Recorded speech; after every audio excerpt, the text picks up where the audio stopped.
médico veterinario egresado de la Facultad de Ciencias Veterinarias de la Universidad de La Plata, nos dará la sexta conferencia. Docente e investigador en la Cátedra de Bioquímica de la Facultad de Ciencias Veterinarias de la Universidad de La Plata entre 2002 y 2005, y de 2007 se desempeña como docente de la Universidad Nacional del Noroeste de la provincia de Buenos Aires. Es coordinador del área de producción animal de la Estación Experimental Agropecuaria INTA Pergamino. Bueno, muchas gracias, buenas tardes. Es un gusto poder estar hoy acá presentes en la tercera jornada avícola.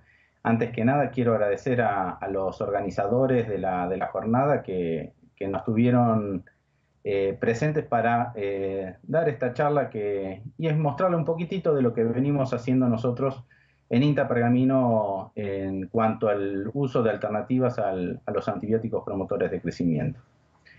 Si podemos ver la próxima diapo, vamos a ver que los promotores de crecimiento hace pila de años que se vienen usando. Tradicionalmente lo ha utilizado la industria avícola como para tratar de amenizar un poco lo que es el tema de la salud intestinal. O sea, el intestino está colonizado por bacterias. Hay bacterias saprófitas, bacterias benéficas y, como sabemos, algunas bacterias patógenas. Estas bacterias, cuando hay un desbalance en las poblaciones bacterianas, se generan algunas pérdidas que pueden ser en algunos casos subclínicas y en otros casos llegan a ser pérdidas clínicas, o sea, con la muerte de animales. En nuestro caso, el tema de los antibióticos promotores de crecimiento nos ha permitido subsanar un poco esta problemática de las disbacteriosis intestinales. Ahora bien, ¿qué ha pasado en los últimos años? Se está incrementando la preocupación por parte de la gente o de los consumidores y también de las autoridades respecto de la resistencia que hay en cuanto a bacterias. Bacterias han aparecido en los últimos años, bacterias multiresistentes. Entonces, eso genera un poco de ruido en lo que es la producción. Entonces, lo que tratamos en los últimos años es tratar de buscar alternativas.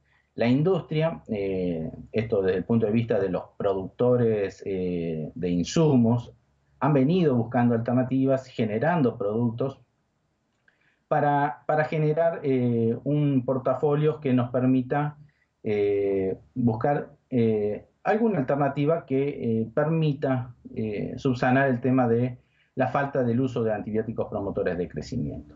Nosotros, cuando arrancamos con todo esto, el uso de los antibióticos en la clínica humana, como podremos ver en la próxima diapo, arranca allá por 1930 aproximadamente, con el uso de la penicilina y la streptomicina. Pero ¿qué pasa? Si ustedes se fijan ahí, el puntito donde arranca el antibiótico hasta la flecha donde termina es el momento en que se introduce ese antibiótico en la clínica, y la punta de la flecha es a donde aparece el primer reporte de resistencia microbiana. Y si se fijan, los reportes de resistencia cada vez son más rápidos. Entonces, esto nos da la pauta de que los antibióticos, la vida útil que podemos considerar de los antibióticos es cada vez más corta. Entonces, esto nos va generando un poco de, no digo de miedo, pero sí de tener la precaución de reservar los antibióticos para el uso cuando realmente sea necesario. Entonces, las autoridades están haciendo un esfuerzo muy grande en disminuir el uso de antibióticos por parte no solamente de la industria de producción de alimentos, sino también en cuanto a la prescripción médica, o sea, la prescripción ante patologías. Es por eso que están tratando de mejorar esta simbiosis entre los productores y los organismos de control, los organismos estatales.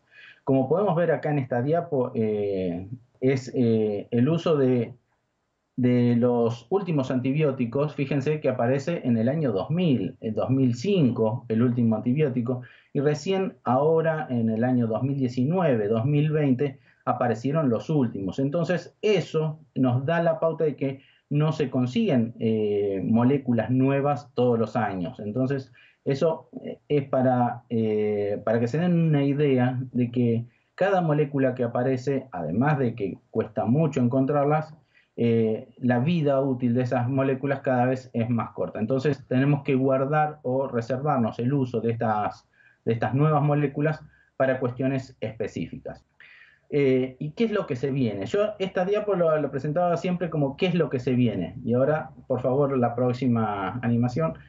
Ya no es lo que se viene, sino es el ahora. El ahora es, hoy estamos a través de la resolución del año 2015, la 294 del 2015, y con la modificatoria del año 18, la 1119, estamos con la condición de que no podemos usar antibióticos promotores de crecimiento en la industria avícola. Entonces, esto nos obliga a buscar alternativas. Esto viene, como les decía anteriormente, con una movida muy grande de la parte de los consumidores y también por parte de los organismos gubernamentales.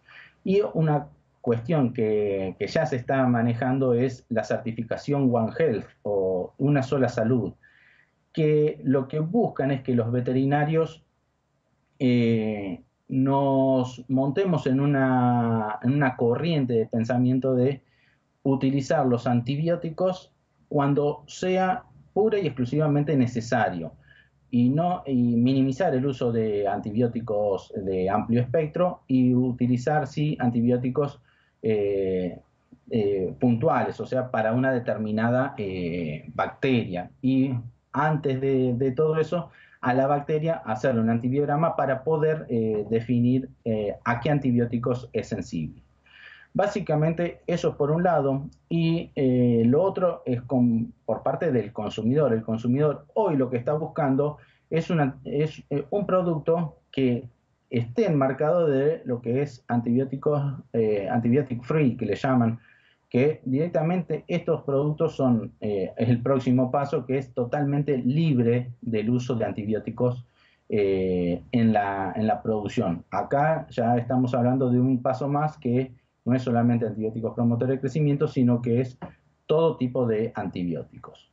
Ahora si vamos a la próxima diapo, podemos ver qué alternativas. Básicamente todo esto nos empujó ya hace fácil 10, 12 años a buscar alternativas a los antibióticos promotores de crecimiento. Hoy todas las empresas tienen en su portafolio algún producto que sirva para reemplazar a los antibióticos promotores de crecimiento.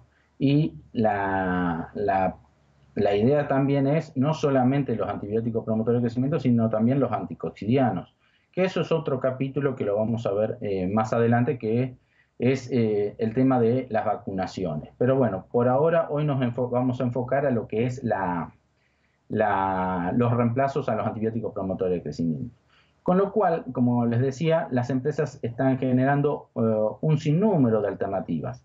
Pero estas alternativas hay que evaluarlas. Y si vemos la próxima diapo, podemos encontrar dentro de este portafolio que cuentan las empresas distintos tipos de productos. Probióticos, que son bacterias benéficas que habitan normalmente el intestino de los animales. Prebióticos, que son sustancias que sirven para la nutrición de bacterias que están viviendo en el intestino y que son benéficas para el animal. Después tenemos ácidos orgánicos, que básicamente lo que hacen es alterar el pH del intestino, bajándolo y volviendo un medio más hostil para las bacterias patógenas. También hay enzimas, que acá se dividen en dos tipos de enzimas, yo las divido básicamente en dos tipos de enzimas. Aquellas que atacan los metabolitos que generan las bacterias al morir o al replicarse dentro del intestino, y estos metabolitos son proinflamatorios y generan algún tipo de inflamación a nivel intestinal. Y también tenemos las enzimas que normalmente usamos en la nutrición, como pueden ser peptidasas, carbohidrolasas, etcétera, etcétera, que lo que hacen estas últimas enzimas es bajar la cantidad de nutrientes disponibles para las bacterias y permitir que el animal las absorba antes de que estén al alcance de las bacterias, sobre todo las patógenas. Y después tenemos agentes fitobióticos, fitogénicos, fitoquímicos. Son todos estos productos que aparecen, que son básicamente extractos vegetales, aceites y todo tipo de sustancias que tienen alguna acción moduladora a nivel de la flora intestinal. Si vamos a la próxima diapo, vamos a ver cómo es el tema de la evaluación, porque hasta acá es una serie de productos, una infinidad de productos. Entonces, ¿con cuál nos quedamos? ¿O qué es a cuál nos vamos a volcar para reemplazar a los antibióticos? Ahora les voy a mostrar un par de lineamientos de lo que venimos trabajando en INTA y qué es lo que pueden hacer algún productor en su granja. Primero hay que tener en cuenta que los productos, la naturaleza química de estos productos, fíjense la cantidad de productos que hay o familias de productos que hay, lo que nos da una pauta que no tiene una naturaleza química convencional como la de los antibióticos. Y por otro lado, su acción debe ser validada mediante estrategias que permitan demostrar sus beneficios. O sea, si nosotros no ponemos en desafío a un animal a nivel experimental, no podemos ver si ese producto funciona o no. Si vamos a la diapo siguiente, vamos a ver en qué consisten estos estudios experimentales. Primero son cuestiones de laboratorio, más que nada, que son pruebas in vitro, donde se hace actividad inhibitoria, la famosa SIM. Después tenemos actividad inhibitoria frente a bacterias en pollos de engorde. Se usan pequeños módulos donde se hacen descargas con bacterias. Pueden ser bacterias más o menos patógenas, como puede ser Salmonella o alguna descarga con Clostridium perfringens. Y después, si no, también tenemos evaluación también frente a coccidios. O sea, como les decía, el coccidio es un parásito que puede abrir la puerta a una disbacteriosis. Entonces, frente a coccidios también habría que evaluar estas alternativas a los antibióticos promotores de crecimiento. Y después, por último, estarían también las pruebas a campo, lo que podríamos hacer nosotros en nuestra granja. Si vamos a la próxima diapo, podemos ver en qué consiste un estudio de campo. Básicamente, en nuestra granja nosotros para evaluar un producto natural, tenemos que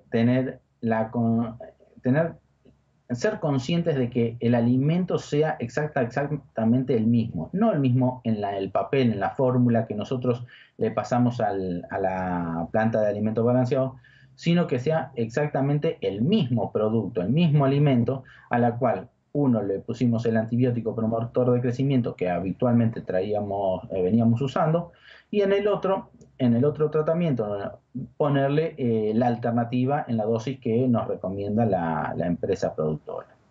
También tenemos que tener en cuenta qué galpones vamos a evaluar, porque acá nosotros no podemos, sería ideal si pudiésemos dividir un galpón mitad para un producto y mitad para el otro. Pero muchas veces eso no ocurre, entonces tenemos que recurrir a comparar un galpón contra otro. ¿Y esto qué nos genera? Básicamente que tenemos que conocer, primero que los galpones tienen que ser prácticamente iguales en infraestructura, en manejo, y también en la historia de esos galpones, o sea, que la mortandad de esos galpones sea parecida, que la evolución semanal de los pesos sea parecida, el consumo, la conversión y el FEP. Y acá la limitante que tenemos es que vamos a comparar nuestra situación actual, que es el uso de los antibióticos con antibiótico promotor de crecimiento, versus la nueva alternativa que es con el producto novel, o sea, el producto que vamos a tratar de evaluar. si hacemos un avance. ¿Qué pasa con el siguiente tema? Acá nos va a faltar esto que estoy remarcando, que es el control negativo. El control negativo, yo le doy mucho valor al tema del uso del control negativo, porque el control negativo es lo que nos va a marcar la pauta de cuánto menos va a crecer ese animal en las condiciones de nuestra granja si no tuviese ni antibiótico ni alternativa. O sea, directamente sin ningún tipo de aditamento, solamente el alimento. Entonces, de esa forma, nosotros podemos arrancar cuál es el peso mínimo, la peor conversión o la menor relación peso-conversión que vamos a tener en nuestra granja, o FEP, que vamos a encontrar en nuestra granja. Y después comparar esos datos con el uso de un antibiótico promotor de crecimiento y compararlos con la alternativa. En este caso serían 3 tratamientos. Si vamos a la próxima diapo, vamos a ver cómo encaramos nosotros. Nosotros en INTA trabajamos con lotes pequeños, con un número reducido de animales por repetición. Acá nosotros, en vez de usar galpones de 10.000 aves, usamos unidades experimentales que son de aproximadamente entre 15 y 20 aves por lote. Entonces, eso nos permite generar muchos lotes dentro de un galpón. Ahora bien, ¿qué diseños usamos? Básicamente usamos 2 diseños. O usamos un diseño en bloque completos al azar, que es el DBCA que figura ahí, donde vamos a probar siempre vamos a usar un control negativo, vamos a usar un control positivo, que es con el antibiótico promotor de crecimiento en la dosis estándar, y después vamos a usar la alternativa a evaluar, la alternativa que querramos probar. Podemos usar 1, 2 y hasta 3 o 4, en el mejor de los casos, alternativas. Ahora bien, si vemos el otro modelo que vamos a usar, es un diseño en bloques completo al azar, pero con arreglo factorial. ¿Esto en qué consiste? Básicamente es en ver qué ocurre con el antibiótico, con la alternativa a los antibióticos promotores de crecimiento en presencia o ausencia de un antibiótico promotor de crecimiento. Porque ¿qué ocurre? Hay muchas veces que el efecto de la alternativa al promotor de crecimiento es aditivo a la acción de los antibióticos promotores de crecimiento. Entonces, tenemos un efecto extra. ¿A qué viene este tratamiento? Este tratamiento en la vida actual no podría ser factible porque no usamos antibióticos, no está permitido el uso de antibióticos promotores de crecimiento, pero sí lo podemos tener presente como coadyuvante de alguna terapia antibiótica que tengamos que ejercer nosotros en nuestros animales. Entonces, podemos llegar a considerar esa actividad por encima del antibiótico promotor de crecimiento o el antibiótico que estemos dando a nuestros animales por alguna cuestión puntual. Si vamos a la próxima diapo, acá les presento cómo es el modelo de desafío que empleamos en INTA. Usamos aves a piso con cama reutilizada, eso es una condición sine qua non. Hemos hecho pruebas con cama limpia y no ha habido efecto del antibiótico porque las aves no están desafiadas. Después tenemos alta densidad, hablamos de 12 a 14 aves por metro cuadrado, vacunas anticoccidianas en quíntuple dosis para evitar usar anticoccidiostato, para evitar usar un coccidiostato. Usamos vacunas y en vez de darla simple, la damos quíntuple dosis para que sea más agresiva la vacuna y genere la puerta de entrada a las bacterias. Después también en su momento hacíamos descarga con Escherichia coli y hacíamos una disminución fuerte de nutrientes, sobre todo le bajamos la metionina y la lisina en un 20% de la recomendación. Entonces eso les pegaba feo a los animalitos. ¿Qué pasaba? De esta forma estábamos en una zona donde el animal estaba estresado. Si vemos la diapo siguiente, vemos en los últimos ensayos, nosotros sacamos el tema de la descarga con Escherichia coli y la disminución de nutrientes porque los tiraba muy abajo los animales No teníamos mortandad, pero eran pesos muy livianos. Entonces nos quedamos con los primeros ítems. ¿Está? Si vamos a la próxima diapo, vemos que usamos como control positivo. El control positivo que empleamos habitualmente son las drogas en ramicina, virginiamicina o BMD al 11%. Estas son las que hemos probado y nos han resultado buenas como para generar un diferencial entre el control positivo y negativo con nuestro modelo de desafío. Si vamos a la próxima, vamos a ver los fundamentos, en qué consiste este efecto, cómo actúa esto. Básicamente, el desafío genera una enfermedad subclínica por los microorganismos presentes en la cama que va a dar una pérdida en el desempeño de los animales. Si vamos a la próxima, vamos a ver que cuando usamos un antibiótico promotor de crecimiento, evita la disbacteriosis que generan la enfermedad subclínica y por lo tanto las pérdidas en el desempeño de las aves va a ser menor. Si vamos a la próxima, vamos a ver qué parámetros medimos nosotros. Básicamente medimos los parámetros tradicionales de pruebas zootécnicas, como consumo, peso, conversión, relación peso-conversión, como simplificación del FEP, este último.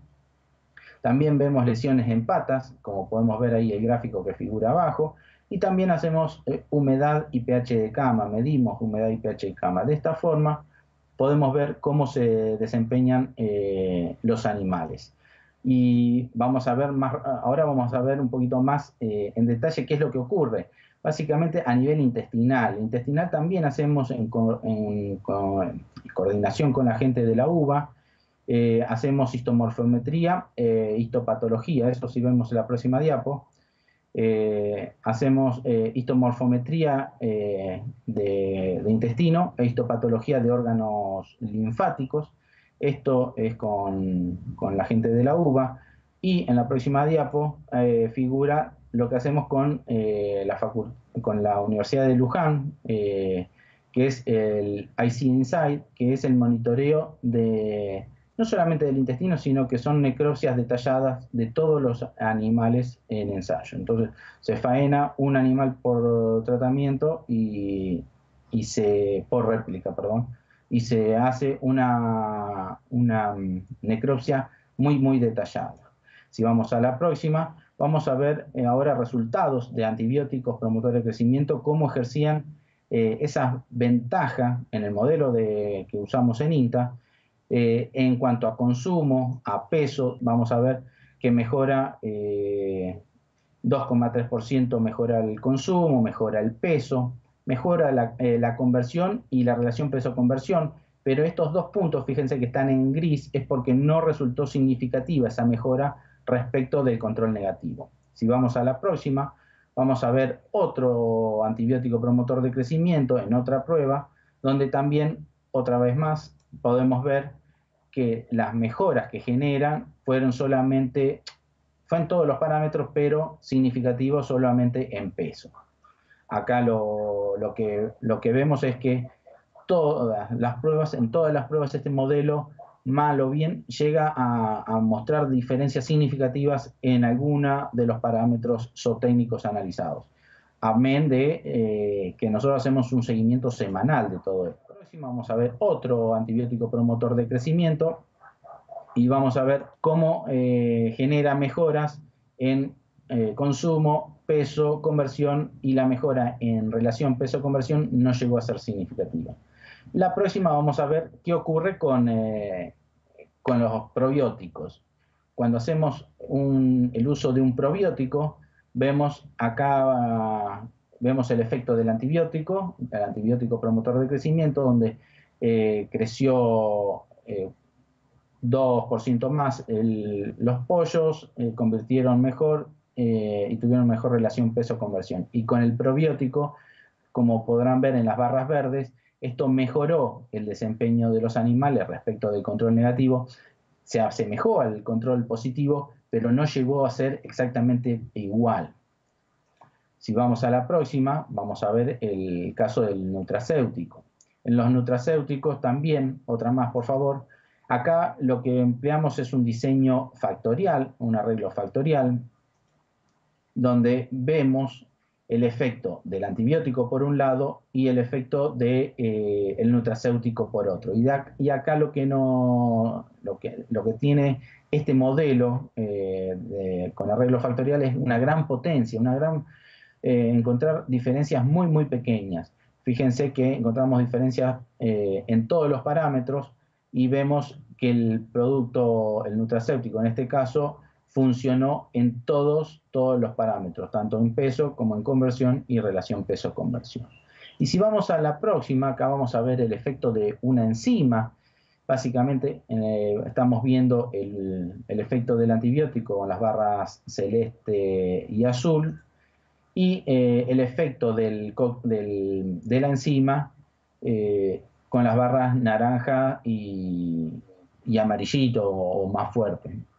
Esto lo que podemos ver ahí es que el efecto de la enzima se mostró consistente tanto para peso, para conversión y para la relación peso-conversión. Mejoró en un 1,5% el peso, 1,5% también la conversión, y mejoró 1,9%, casi 2% la relación peso-conversión. Si vemos esto, es más que elocuente el uso de esta enzima, o sea, es muy bueno el uso. Ahora bien, si vemos los tratamientos en la próxima diapo por separado, acá vamos a ver cómo funciona esto del análisis factorial. Otra más, por favor. Acá podemos ver, vamos a ir a ver en detalle qué ocurre. Vamos a ver el control, que es la dieta sin antibiótico y sin alternativa. Fíjense que la conversión es la peor de todas. Cuando ponemos el antibiótico promotor de crecimiento, vamos a quedar con la línea celeste o turquesa, vamos a mejorar la conversión. Con la alternativa tenemos una conversión muy parecida al uso del antibiótico promotor de crecimiento, y cuando combinamos las dos vemos un efecto aditivo. Es lo que les decía anteriormente, que el efecto aditivo existe en muchos casos porque los mecanismos de acción de los antibióticos es diferente al de las alternativas. Entonces son cuestiones que no se solapan y pueden verse mejorado en ese sentido. Y para ir terminando, vamos a la próxima diapo, donde hacemos un resumen y una síntesis. Acá lo que quiero que quede claro es que el modelo es muy simple de implementar, usa dietas típicas de maíz y soja, que son las que usamos en toda la Argentina, y vemos acá para comparar con cuál quedarme de los antibióticos, de las alternativas, los antibióticos promotores de crecimiento, puedo hacer lo siguiente, puedo agarrar y considerar cuánta es la diferencia entre el control positivo y el negativo. Eso lo considero en un 100%. Si hacemos la próxima animación, por favor, vamos a ver que cuando analizamos ese gap, ese diferencial, lo consideramos como un 100%, vemos que la enzima mejoró en peso un 44%, en conversión un 88% y un 60% la relación peso-conversión. En el caso del probiótico, no logramos encontrar diferencias, cuando hicimos la prueba del probiótico no logramos encontrar diferencias significativas entre control positivo y negativo en peso, pero sí en conversión y relación peso-conversión, y el probiótico mejoró, en este caso, un 50% la conversión y mejoró un 70% la relación peso-conversión. En el caso de los mananoligosacáridos, el que probamos, nos tocó evaluar, no logró mejorar, pese a que ahí hay unas mejoras que figuran numéricas, no logró asemejarse al control positivo, que es el APC. El nutracéutico igual, el que evaluamos, no logró mejoras, llegar a parecerse al antibiótico promotor de crecimiento en forma estadística, siempre hablando. Y en el caso del tanino, sí logramos ver mejoras en peso y en peso-conversión, y se asemejó al control positivo. Esto que nos da la pauta de que ningún producto alternativo a los antibióticos, ninguno, es igual a un antibiótico. Para ser igual tendría que haber llegado acá al 100%, cubrir del gap este que les mostraba anteriormente en la diapo de acá, en el gráfico de acá arriba, ese diferencial de 100%, ninguno de los productos evaluados llega a suplir el 100% de un antibiótico. Por eso, ¿cómo lo vamos a abordar eso? Ahora lo vamos a ver. Como conclusión, podemos decir que la prohibición del uso a los APC básicamente ha venido para quedarse. No tenemos una alternativa a seguir usando estos antibióticos. Y más con la presión de los consumidores que hay, que tenemos que ir migrando a lo que es 100% antibiótico free, o sea, directamente a no usar o prescindir del uso de los antibióticos, ya sea terapéutico o, en este caso, como promotor de crecimiento. También se va a ir, esto se va a hacer cada vez más riguroso. Hoy se está permitiendo hacer recetas y la gente receta los antibióticos en forma bastante masiva, pero ya tenemos el ejemplo de España, que ha recortado en sobremanera la cantidad de recetas que le dan a los veterinarios, y de esa forma el veterinario tiene que hacer un uso muy, muy eficiente de esas recetas, porque no tiene en forma innumerables recetas, tiene una cantidad contada de recetas para emitir antibióticos. Después tenemos que hasta el momento, como les mostraba, no hay ninguna alternativa a los antibióticos promotores que reemplacen un 100% al APC.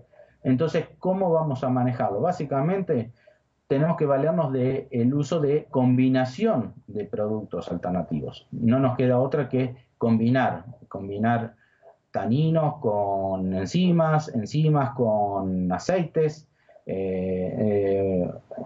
distintas formas de buscar que no se solapen los mecanismos de acción, y empezar a combinarlo. Por lo tanto, tenemos que conocer primero cómo es el mecanismo de acción de los diferentes productos para poder ir haciendo combinaciones lo más efectivas posible. Y después, lo que yo siempre remarco es manejo y sanidad. Si nosotros ponemos a los animales, a los pollos, en condiciones de una muy buena cama, no es necesario el uso de antibiótico promotor de crecimiento. Incluso tenemos evidencia de eso. Cuando pones un antibiótico promotor de crecimiento a un pollo que está creciendo bien, lo frena. Entonces, el uso de cama nueva o cama buena calidad de cama, es imprescindible para evitar tener mayores inconvenientes ante la no utilización de los antibióticos promotores de crecimiento. También bajar la densidad, todo es para mejorar la calidad de cama, bajar la densidad, mejorar la ventilación del galpón, y esto se cae de maduro, pero básicamente el plan de vacunación completo para todos los animales. Esto es lo que nos va a permitir sobrellevar la ausencia de los antibióticos promotores de crecimiento, y también prescindir de antibióticos terapéuticos, porque la idea es no tener que dar antibióticos en ningún momento de la vida del pollo. Pero bueno, la idea es buscarle, acompañar una mejor sanidad, pero desde el manejo. Básicamente, mejorando la calidad de la cama, yo creo que con eso vamos a lograr un muy buen desempeño. Bueno, gente, quiero agradecer a toda la coordinación del equipo que formó parte de esta tercera jornada, que lamentablemente no pudo ser presencial, pero bueno, estamos en forma remota asistiendo a esta jornada. También al equipo de INTA que me permite trabajar día a día, que me acompaña día a día para hacer todas estas pruebas. Y bueno, también no quiero dejar de agradecer a Maxi y a Damián, que fueron los encargados de poner toda esta puesta en marcha de la jornada, que son los que están atrás de las cámaras y todo eso, y permitiéndonos llegar a ustedes de esta forma remota. Bueno, muchas gracias.